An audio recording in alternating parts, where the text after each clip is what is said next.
Why don't you just disappear? My stepdaughter snapped during a fight. Her mother joined in. We'd be better off without you.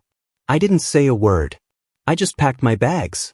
This morning my phone blew up with 13 missed calls. Something felt off the moment I walked into our living room this Sunday morning. The house was unusually quiet, but that wasn't it. My eyes swept across the room, trying to place what was wrong. Then it hit me. All our family photos looked different.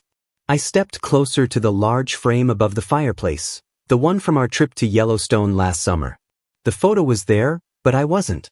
Every single picture of me had been carefully removed, leaving awkward gaps in family moments spanning the last 3 years. I stood there, coffee cup growing cold in my hand, when I heard Stella's door upstairs close softly. My stepdaughter's footsteps paused at the top of the stairs. She'd obviously noticed I was up. After a moment's hesitation, she continued down, phone in hand, deliberately not making eye contact, as she headed for the kitchen. "Morning," I said, keeping my voice neutral. The silence that followed was heavy with intent. 3 years. That's how long I'd been in Stella's life. 3 years of carefully building trust. Of movie nights and math homework help. Of trying to be there without pushing too hard. Now, at 16, she'd started pulling away. I'd been expecting typical teenage rebellion, but this felt different. It started last week when I offered to help with her chemistry project. She'd been struggling with the subject, and I thought, well, it doesn't matter what I thought. Her response was like a slap.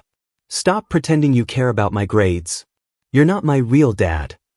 I'd heard variations of that before, but something in her tone was new, sharp, deliberate. Delilah, my wife, was in the kitchen and must have heard, but she said nothing. That silence felt like choosing sides. The tension built over the week. Small things. Dishes left in the sink with pointed looks. Doors closing just a bit too hard. Conversations that stopped when I entered a room. Delilah grew distant too, deflecting when I tried to talk about it. "She's just being a teenager, Thomas. Don't make it about you." But last night everything exploded. Stella was texting at dinner, against our usual rules. When I gently reminded her, she threw her phone down. "God, why are you always policing everything I do? Why can't you just leave me alone?" "Stella," I started, "I'm just trying to..." "To what? Play dad? I already have one." She stood up, chair scraping against the floor. "Why don't you just disappear? Nobody asked you to try so hard. It's pathetic." I looked at Delilah, expecting, I don't know what I expected. Support. Mediation. Instead, she set down her fork and said quietly, "Maybe we'd all be better off if you did." The words hung in the air like smoke. 3 years of memories flashed through my mind. The day Stella first laughed at one of my dad jokes. The night she called me in tears when her first boyfriend broke up with her. The proud smile Delilah gave me when Stella asked me, not her mom, to help pick out her prom dress. I stood up slowly, my dinner half-eaten. "Okay," I said simply. "Okay what?" Stella challenged, but there was a flicker of something in her eyes. Uncertainty, maybe. "If that's how you both feel, okay?" I walked upstairs to our bedroom and pulled out my old duffel bag. I could hear them whispering downstairs, but nobody came up. As I packed enough clothes for a few days, I noticed my hands weren't shaking. I felt oddly calm. When I came down, Stella was gone, probably to her room. Delilah stood in the kitchen doorway, arms crossed. "So you're just leaving? That's your solution?" "You said you'd be better off," I replied, checking for my keys and wallet.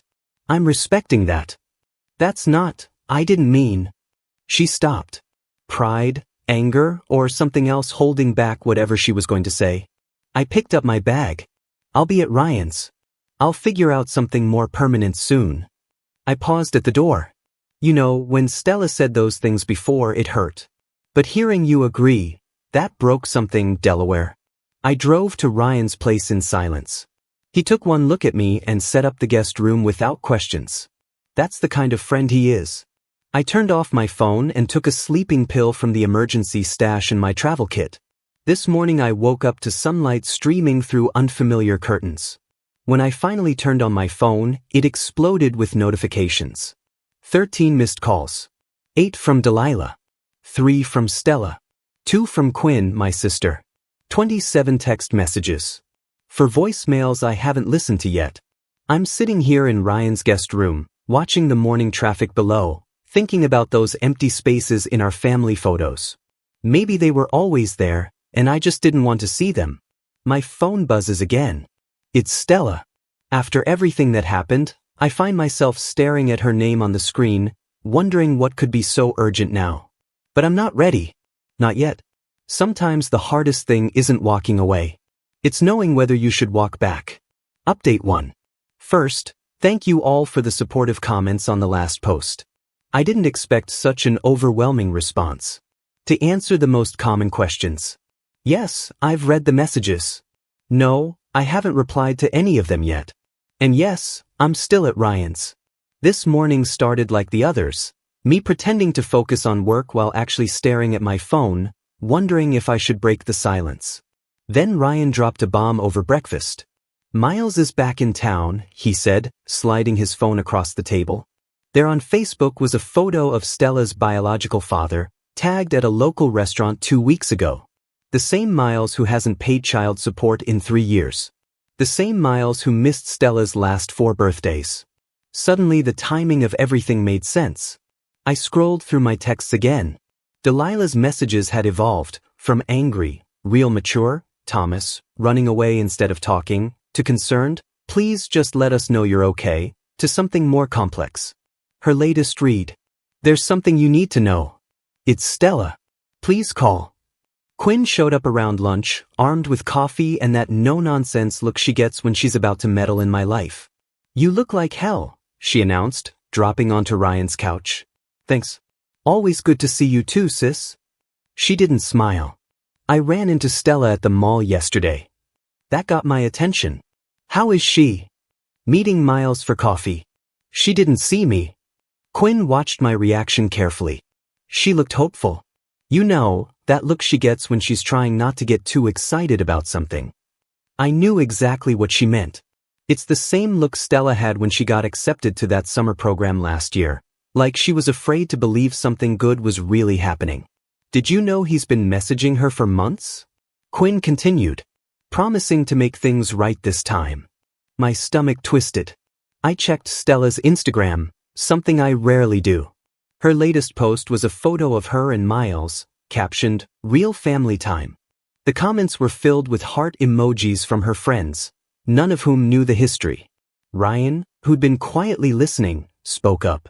Remember what happened last time he showed up? When Stella was 13.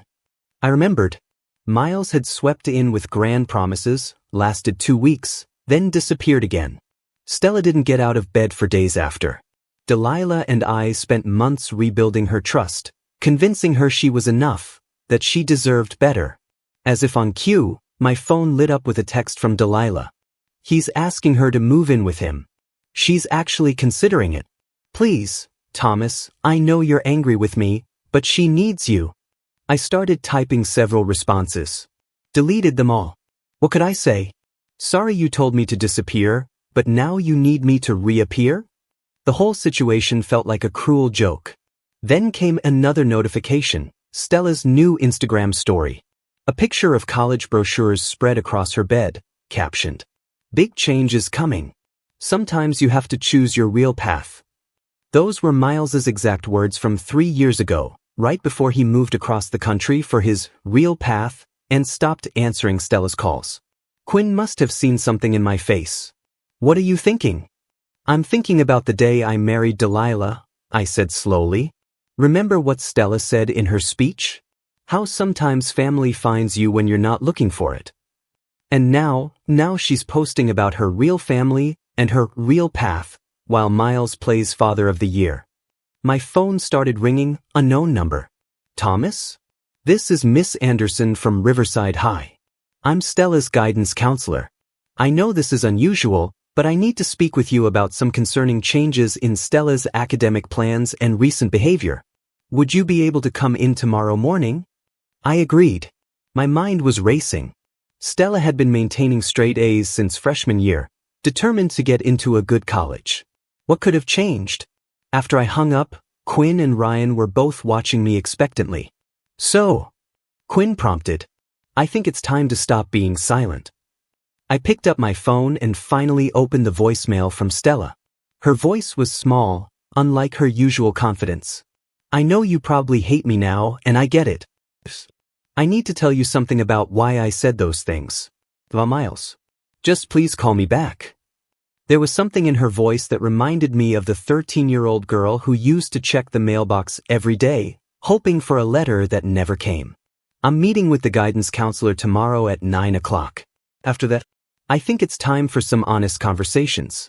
Because the thing about disappearing is, sometimes it lets you see things more clearly from a distance. Update 2. I've spent the last hour trying to figure out how to write this update. The meeting with Miss Anderson revealed things I never expected, and the events that followed. Well, let me start from the beginning. I arrived at Riverside High early, watching students rush to first period. A few of Stella's classmates recognized me. Their quick glances and whispers told me rumors were already circulating about my absence. Miss Anderson didn't waste time once I sat down. Stella submitted paperwork to withdraw from her advanced placement classes yesterday, she said, sliding a form across her desk. She's also dropping French club and student council. My chest tightened. These were the programs Stella had fought to get into, the extracurriculars she'd been banking on for college applications. There's more, Miss Anderson continued. Last week she asked me to send her transcripts to 3 different schools, all in California. She paused, watching me carefully. The same city where Miles recently bought property. That's when the pieces started falling into place. I pulled out my phone, showing her Miles's big announcement text. Let me guess, he's opening a new business out there? She nodded. Stella mentioned something about a startup. Said her father needs family investors to get it off the ground. The familiar sick feeling returned. The same one I got 3 years ago when Miles convinced Delilah to loan him money for a sure-thing business venture. Money we never saw again. I left the school and drove straight to our house. Delilah's car was in the driveway. Through the window I could see her pacing in the kitchen, phone to her ear. She spotted me and rushed to open the door before I could even knock. He asked her for money, she said immediately. Her college fund. He's been filling her head with promises about this tech startup, saying if she invests now, she'll make enough to pay for any college she wants. Where is she? Coffee with Miles. Again. Delilah's voice cracked. I tried telling her it's a scam, but she accused me of being jealous, that he's finally stepping up. She said, at least he believes in my dreams. I sat down at our kitchen counter, the same spot where everything fell apart a week ago. Why didn't you tell me he was back? I tried to handle it myself. Thought if I kept them apart. She shook her head. Then you and Stella had that fight and she said those things and I panicked. I sided with her because I was afraid if I didn't, she'd choose him completely. Before I could respond, the front door opened. Stella walked in and froze when she saw me. She looked different. Makeup done carefully, wearing the expensive jacket Miles must have bought her. But her eyes were red. What are you doing here? She asked, but the usual edge was missing from her voice. Dropping your AP classes, really? I kept my tone gentle. What happened to Stanford? Plans change, she mumbled, not meeting my eyes. Dad says. Miles says. I corrected quietly. Something flickered across her face. He has connections out there. The startup is guaranteed to. Like the classic car dealership was guaranteed? Or the food truck franchise? I pulled out my laptop, opening the documents I'd spent the morning gathering. I did some digging. Want to see Miles's current business registration status? Or his credit report? Or maybe the 3 pending lawsuits from his last, guaranteed, investment opportunity? Stella's hands trembled as she took the laptop. With each click, each document, the careful facade cracked a little more. When she reached the lawsuit from his previous stepdaughter's grandmother, seeking to recover college funds he'd borrowed, the first tear fell. He said, she swallowed hard, he said he's changed, that he wants to make up for lost time, that we could be a real family, if I stopped letting you take his place. Oh, sweetie. Delilah moved toward her, but Stella stepped back. I knew, she whispered. Deep down, I think I knew. But I wanted so badly to believe. Her phone buzzed, another text from Miles. She stared at it for a long moment, then turned it off completely. I have to go, she said abruptly, heading for the stairs. I need to think. We let her go. Sometimes space is the kindest thing you can offer. Hours passed. Delilah and I talked, really talked, for the first time in weeks. About fears. Mistakes. Stella. Around midnight I was getting ready to head back to Ryan's when my phone lit up with a text from Stella. I messed up. Everything's messed up. Can we talk? I mean really talk. Not about Miles or money or anything. Just, remember when we used to get ice cream after my dance classes and you'd let me rant about school drama? Could we maybe do that? I know I don't deserve it, but... I'm typing this from the car, parked outside our local ice cream place. It's technically closed, but the owner knows us. We've been coming here for 3 years. He's staying open late just for us. Stella just pulled up in her mom's car. She's sitting there, probably working up the courage to come in. Just like I am. Sometimes the hardest conversations start with the smallest steps. Or, in this case, with mint chocolate chip ice cream at midnight. Final update. That night at the ice cream shop changed everything. Stella talked for hours. About Miles's manipulation, her fears, her guilt. But it was something she mentioned in passing that caught my attention. Miles had been asking her to convince her friend's parents to invest in his startup too. Something clicked. I remembered the lawsuits I'd found, the pattern of targeting families through their children. The rage I'd been suppressing finally had a purpose. You know, I said carefully, what he's doing isn't just morally wrong. It's illegal. Stella looked up from her melting ice cream. What do you mean? I explained about securities fraud, running unauthorized investment schemes. Her eyes widened as she pulled out her phone and showed me the group chats where Miles had been directly soliciting investments from minors. That night, after dropping Stella home, I made some calls. Quinn has a friend at the SEC. Ryan knows someone in the DA's office. By morning, we had a plan. Miles didn't see it coming. He was too focused on his big announcement dinner, where he planned to convince Stella to sign over her college fund. He'd even invited some of her friends' parents. More potential targets. The dinner was at an expensive restaurant. Miles was in his element, talking Silicon Valley connections, guaranteed returns. I waited until the appetizers arrived before standing up. Before we continue, I said, there are some people who'd like to join us. On cue, 2 federal agents and a state investigator walked in. Miles's face went from confident to confused to terrified in seconds. Turns out Miles wasn't just running one scam. The investigators found 7 different fraudulent schemes across 3 states. Every time he'd reconnected with Stella over the years, he'd been setting up new victims. The classic car dealership that cost Delilah her savings? Part of a larger fraud scheme. The food truck franchise? Same pattern. But here's the beautiful part. He'd gotten sloppy this time. He'd documented everything in texts and emails to Stella, thinking she'd never turn on him. When she forwarded those messages to the investigators, his fate was sealed. The parents at the dinner? They were wearing wires. Every promise, every lie, every illegal investment pitch, recorded. Miles tried to run. Actually knocked over a waiter and sprinted for the door. He made it 3 steps before security stopped him. As they led him away, he looked at Stella with that manipulative puppy dog expression she'd fallen for so many times. Sweetie, this is all a misunderstanding. Tell them I'm your father. Stella stood up, shoulders straight. My father's right here, she said, taking my hand. And he just watched you get exactly what you deserve. The aftermath was intense. News coverage. Victim statements. More families coming forward. The investigators found over $2.3 million in stolen funds. Miles is looking at 15 to 20 years.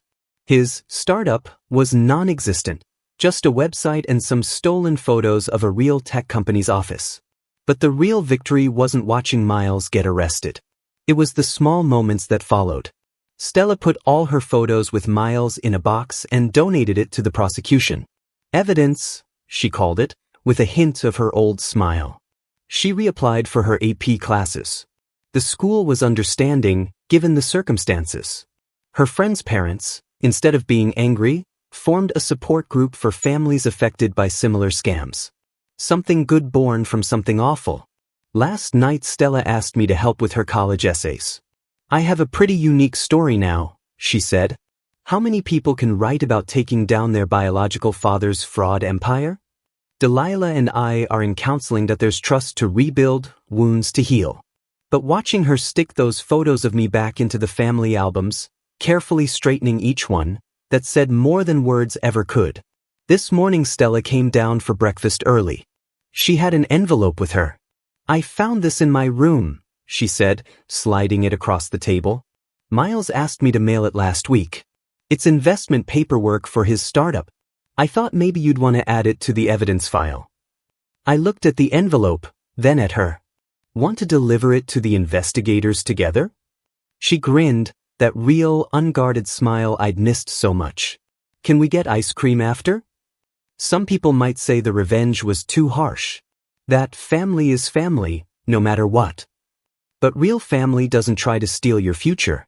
Real family protects you, even if that means protecting you from other family.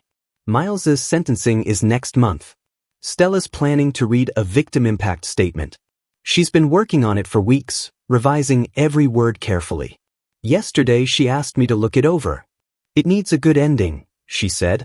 Something that shows I'm not just his victim anymore. I think she's already found that ending. It's in the way she holds her head up now, and how she's helping other kids spot similar scams. The college brochures are back on her desk, her real path, not the one Miles tried to sell her. Sometimes moving forward means making sure the past can't hurt anyone else. And sometimes the best revenge isn't just watching someone face consequences. It's thriving despite them. We're having family dinner tonight, just the three of us. Stella's making her famous pasta sauce, the one she learned from watching cooking videos with me during lockdown. Normal. Boring. Wonderful family stuff. The kind of stuff Miles will have plenty of time to think about, from his cell. Hidden lies.